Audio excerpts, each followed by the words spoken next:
Bonjour à toutes et à tous, c'est Paul pour vous présenter aujourd'hui un nouveau sapin en sucette. Et aujourd'hui, je voudrais continuer un tout petit peu le sapin en sucette précédent.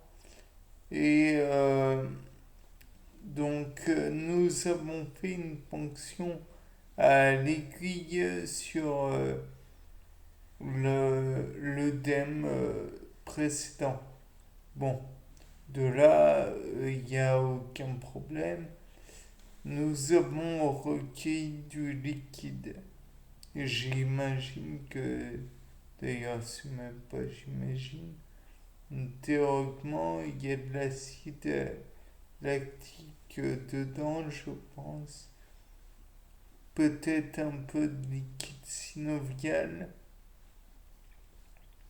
Toujours est-il que dans le cas présent, on peut envisager aussi que ce liquide contient des bactéries ou autres. Et c'est... Et comme je vous l'avais dit précédemment, j'imagine qu'il y a du staphylocoque doré, Staphylococcus aureus pour la dénomination taxonomique ou des streptocoques, Streptococcus. Bon, après, voilà.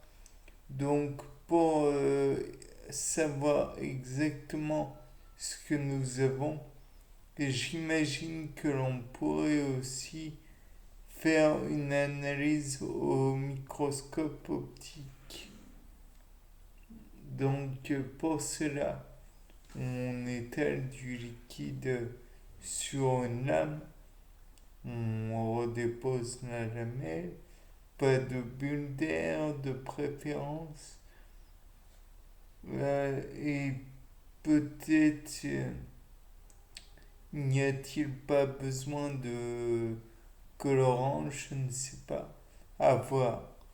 Et si jamais il y avait besoin de colorant, on pourrait, avant de déposer la lamelle, éventuellement y mettre du rouge, du bleu de... Non, attendez, c'est du vert de bromocrésol ou du rouge de comassie.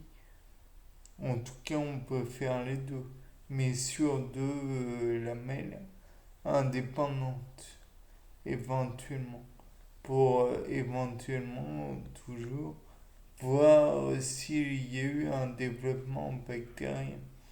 S'il y a eu un développement bactérien, on peut reproduire éventuellement un, comment dire, un petit prélèvement de ce liquide pour le mettre sur un milieu minimum. Et puis voir après quelques temps à l'étude si il y a eu un bon développement. Je présume que oui. On prendra une température de 37 degrés Celsius naturellement pour permettre un développement dans des conditions de température proche de celle du corps humain.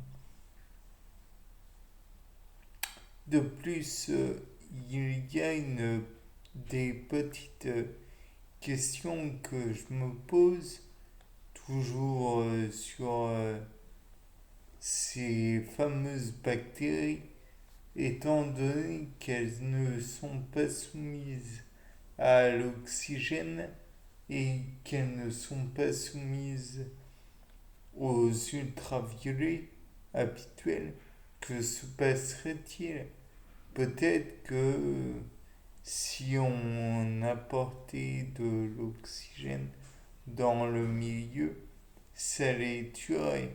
Peut-être que comme on apporte des UV A ou B, peut-être C, je ne sais pas si ça existe, peut-être que cela va les tuer pour des raisons simples.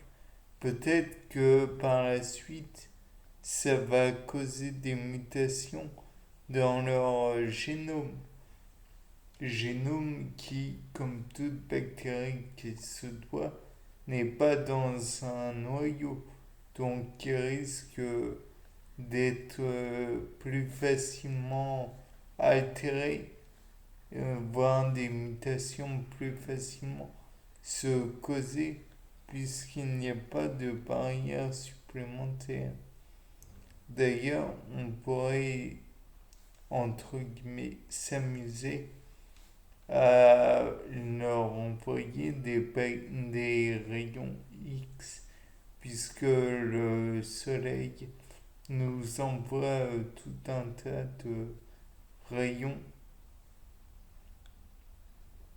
bien que ceux-ci puissent éventuellement passer la paroi cellulaire, puisque, comme vous le savez, quand, comment dire, on a un os cassé, on doit faire des radios pour voir justement comment sont cassés les os en question, pour voir la fracture.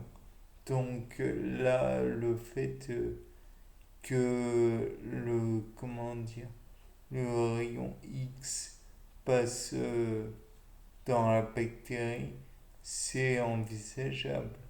Tout comme peut-être les UVA, les UVB et les hypothétiques UVC.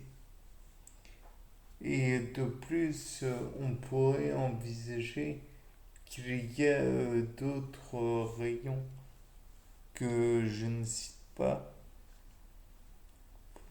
qui pourraient éventuellement entrer par la peau et qui pourraient engendrer des mutations éventuelles sur Streptocoque, sur le Staphylococcus aureus. Après, j'envisage aussi la possibilité que certains éléments chimiques puissent, tout à fait détériorer, voire tuer, détériorer le matériel génétique ou le matériel cellulaire sans pour autant détériorer le noyau. Ça pourrait faire des tas de problèmes du genre. Par exemple, je parlais tout à l'heure de l'oxygène, de l'eau oxygénée. C'est un désinfectant. Peut-être que de la teinture d'iode, ça pourrait aussi causer des problèmes d'existence à la bactérie.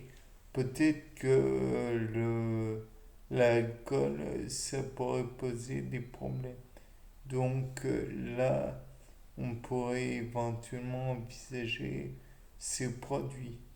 De plus, il est envisageable que le dioxyde de carbone puisse être un facteur moins délétère, puisque c'est une bactérie anaérobie, du moins je crois, à vérifier naturellement.